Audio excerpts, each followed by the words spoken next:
क्या आप बर्गर उल्टा खाते हैं या सीधा?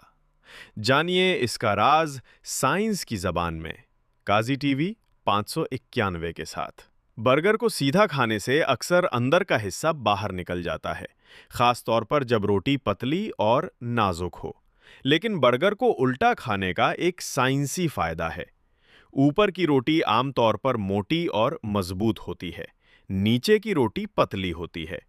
जब बर्गर को उल्टा खाया जाए तो मोटी रोटी नीचे आ जाती है, जिससे जूस भी ठीक रहता है और बर्गर ज्यादा मजबूत रहता है। जब उल्टा खाया जाए तो जबान पहले मोटी रोटी को छूती है, जिसकी वजह से जायका फौरन महसूस होता है और हर काटा मजेदार होता है। जब बर्गर को सीधा दबाते हैं तो अंदर का हिस्सा नीचे की तरफ खिसक जाता है, लेकिन उल्टा ये दबाव कशिशे शकल के खिलाफ जाता है और बर्गर मजबूत रहता है। तो अगली बार जब आप बर्गर खाएं तो उसे उल्टा करने की कोशिश करें। जायका भी दुबाला और सफाई भी कम।